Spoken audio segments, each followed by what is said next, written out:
Hi, Jason Brax. Janelle says I think about divorce way too much for someone in a serious relationship. She's probably right about that, and even if she isn't, I tell her that she is. That's the difference between a serious relationship and just a regular one. In a serious relationship, you want the other person to feel good about herself. Now, on the other hand, how can I not think about divorce all the time? My parents are in the middle of the divorce of the century with me right in the middle. They really don't like each other, and the only weapon each one has against the other is yours truly. A few weeks ago, a tearful mom recorded me on her phone promising to spend time with her after the split gets finalized. And guess what? She used that recording to request more money in the settlement because she has a son to support. I got a real warm welcome at Dad's place after that news got out. And the worst part is I have to alternate weeks between two homes. Mom's house, where we all used to live, and Dad's new apartment, which is almost 3 miles outside of town. During Dad's weeks, riding my bike to school on early mornings is brutal. I've got one of those clear plastic rain ponchos for bad weather, and it works about 0%. The tire treads kick water from the road straight up under the poncho. By the time I arrive at school, I look like I've wet my pants. I usually wear my gym shorts on those days, and that's how Janelle first noticed me. The 7th grade girls used to call me Gym Shorts Guy. When soccer practice runs late on a dad week, it's usually pitch dark outside by the time I manage to pedal all the way back to the apartment. And I asked Dad if it was okay for me to bunk with Mom on those few extra nights. He bought me a light for my bike. He said, if I give in on even one tiny thing, she'll take me to the cleaners everywhere else. True. Mom and Dad are divvying up every single thing of property except for one. They are co-owners of a ping pong ball named Jason. It isn't 100% bad. All that bike time has given me killer stamina on the soccer field. And if I didn't have to ride those 3 miles every time I want to see Janelle, I wouldn't have been there to save CJ's life today. You're not saving my life, he says irritably. I'm fine. Now, this from a guy with half his face scraped off and the other half split open. We're on our way to the fort, which is the only place CJ will go. Leaving his jump ramp by the side of the road, we ride to the woods, stash our bikes in the trees, and set out along the trail. And as we walk, I call Evan and tell him to meet us at the fort with antiseptic and bandages. Better bring in ice pack too. He's swelling so fast it looks like he's grown a second head on top of his first. Another death defier? Evan asks on the other end of the line. Almost, I reply, using CJ's favorite word, as in this time he almost didn't defy it. Keep it down, CJ hisses at me. Some of us have a headache. We make our way to the termite stump and then turn left for the famous 26 paces to the site of the original fort, which is now completely gone. From there, it's easy to find the old clearing, now covered in underbrush, to hide our trap door. I feel a pang of guilt at the sight of it. Poor Janelle is never going to be allowed to know about this place. But the guys are right. With her dad being a cop, it's just too risky. It has to stay a secret. But still, how am I ever going to explain why it's taking me so long to get to her house today? Maybe I'll say my bike blew a tire. But that would be another lie. This is so not good for a serious relationship.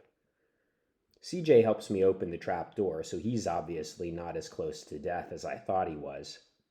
And the first thing I notice about the fort is that the lights are on. CJ is horrified, which makes his face look even more distorted and grotesque than it already is. Somebody's down there, he hisses. I'm pretty upset too. What does this mean? We've barely had a chance to claim the old bomb shelter as our own, and already someone is stealing it out from under us? We descend the ladder as silently as possible, ready to fight for what's ours. And sure enough, the intruder is flaked out on the couch, face hidden behind. A science textbook? I blurt, too loud as usual. The book goes flying and the reader lifts 8 inches off the couch, landing flat on his face on the rug. Ricky Molina. Ricky, you idiot, CJ explodes. You nearly gave us a heart attack. What are you doing here? I demand. I'm studying, he defends himself. I got the big test to get into the new magnet school. You can't do that at home, I howl. My baby sister has colic. She cries like 24/7. I came here for peace and quiet, and I fell asleep on the couch. He plucks his fallen glasses off the carpet and pops them onto his nose and stares at CJ. What happened to you? I defied death, CJ replies. Almost, I add. Ricky heads into the kitchen and reaches on tiptoe to a top shelf. There's a first aid kit. I don't know what's in it, but I'll bet it's good stuff. This place was built to survive a nuclear attack. Now, I'm not sure why this kid annoys me so much. Maybe it's the whole magnet school thing. Like, it would be the end of the world if he just had to stay at Canaan Middle. Or maybe it just bugs me that he gets to be a full partner in our fort while I'm not even allowed to tell Janelle one word about it. Either way, Ricky is a major know-it-all who rubs me the wrong way. But sometimes it's not so bad to have a know-it-all around. Ricky is practically like an emergency room doctor. He washes CJ's head with soap and water from the sink, applies antiseptic ointment, and tops it off with an expert bandaging job. By the time Evan and Mitchell arrive, it's all over. They seem pretty ticked off that they bought Band-Aids and cream for nothing. The only thing that gets used is the cold pack, which Ricky orders CJ to apply to his head. I'm totally fine, CJ continues to claim, but he seems content to recline on the couch, holding the ice pack in place. Don't get too comfortable, Mitchell warns him. We have to leave. Leave? I echo. Why? I just paced off the floor, Mitchell reports tragically. This fort is 12.5 feet wide. So? Evan demands. Mitchell stares at him. So, if you round up, that makes 13. We can't stay in an unlucky fort. Round down, CJ suggests from behind the cold pack. Well, that won't change anything, Mitchell scoffs. You can't avoid the unlucky number by pretending it isn't there. That's like those buildings where they have no 13th floor. That just makes floor 14 the real unlucky floor. Ricky shoots him a strange look. Dude, you don't really believe that, do you? It's not my fault, Mitchell sulks. Blame Dr. Breckenridge. He's the guy who dropped me as a patient the minute we lost our medical coverage. My phone pings. A text from Janelle. Where are you? Now, what am I supposed to say to that? I can't tell her the truth, so I text back flat tire and hate myself. This is boring, CJ declares. How long do I have to ice my head? Probably more than the 30 seconds you've done so far, Evan informs him. Ricky is on his hands and knees at the old-fashioned record player that sits in the same cabinet holding the TV and videotape machine. I've seen these before, but I never really figured out how they work. He pulls a vinyl record from its sleeve, pops it onto the turntable, and pushes the power button. The disc begins to spin slowly, but otherwise nothing happens. Pretty soon, all 5 of us are right there with him, trying to figure out how this alien machine is supposed to function. I think he used that arm thingy. Evan grabs the mechanical arm and drops it onto the moving record. A loud scratching sound blasts out of the speakers as the needle bounces across the black vinyl before it finds a groove and the song starts to play. Hey, I know this, I exclaim. I think it's from a movie. Yeah, Mitchell agrees. Old people music is in movies all the time. We play albums by Queen, Michael Jackson, the Bee Gees, Prince, Bruce Springsteen, and the Rolling Stones. And even though the music's old, there isn't a single track that at least one of us doesn't recognize from either movies or video games or our parents or grandparents. And when the record ends, we all gather around to watch as the arm lifts up and moves back into its resting position, like it's the greatest feat of technology we've ever seen. The first time it happens, Mitchell applauds. The Bee Gees are my personal favorite because that's disco, and Janelle says that I'm a great dancer. But when I show everybody how to do it, the guys start pelting me with elastic bandages from the first aid kit. Ricky nails me right in the nose with the metal clip part, which bugs me double because he's not even a real part of our group. He's just some stranger we have to let in because he found the trap door. By this time, we're starting to get hungry, which opens up a pretty major debate. There's tons of food in the fort, and the problem is that it's been here for at least 40 years. Is it safe to eat? Out come our phones for some serious web surfing. Not Mitchell, of course. His Samsung is out of commission until he can get the screen repaired. We all ask the same question and get 4 different answers, ranging from totally safe to prepare to die. We Google around a little longer until a point of agreement starts to emerge from all the articles that we find. Basically, canned food is safe forever with a single warning. The can has to be in perfect condition.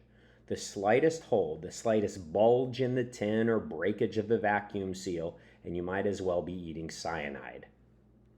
Well, that's the last thing you should ever say to a guy like Mitchell. He starts grabbing cans and examining them at such close range that it looks like he's trying to penetrate them with his eyeballs. If there was an electron microscope in the fort, he'd use that too. CJ pulls a tin of ravioli right out of Mitchell's hand and tosses it in the air experimentally. Looks okay to me. He plunges a can opener into it and turns the crank until the lid pops free. Then he plucks out a square of pasta and tosses it into his mouth. We all stare at CJ like we're expecting him to explode. He chews thoughtfully. Not bad. How long is it going to take him to die? Mitchell asks the rest of us. In answer, CJ gulps down 2 more pieces. Don't eat with your grubby hands, Ricky admonishes. We've all got a full kitchen here with real china plates, and he throws open the cutlery drawer. Yuck. Inside are neat rows of forks and knives and spoons, all black. Bennett Delamere was a pretty weird guy, Evan comments. He spares no expense building the ultimate bomb shelter and fills it with nothing but the best stuff, and then he cheaps out on the knives and forks. Maybe rich people liked it that way in the 1970s, Mitchell suggests. You know, black is the new black. No way, I put in. My dad bought the cheapest stuff he could find when he moved into his apartment, and it's still a lot nicer than this. Gross cutlery or not, we rinse it in the sink and use it. We heat up ravioli, beef stew, and baked beans on the counter cooktop and eat it on elegant china plates using black forks.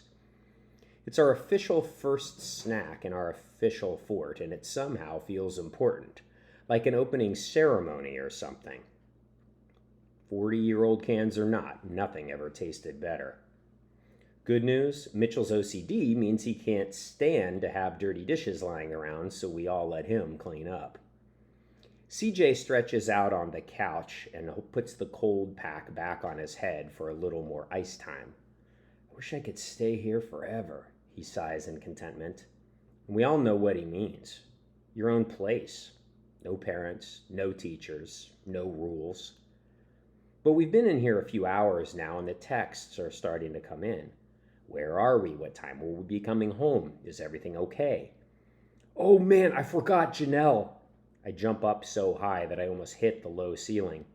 Somehow being underground makes you lose track of everything on Earth level. She thinks I'm fixing my bike. Oh, I'm so dead. It doesn't help that the others are now laughing their heads off. Some friends. You'd think that when you're co-owner of a fort with a bunch of guys, it would be kind of like a brotherhood. Fat chants. Pretty soon they're chanting, Romeo, Romeo. Even Ricky, who hasn't even earned the right to call me that yet. They're still chanting as we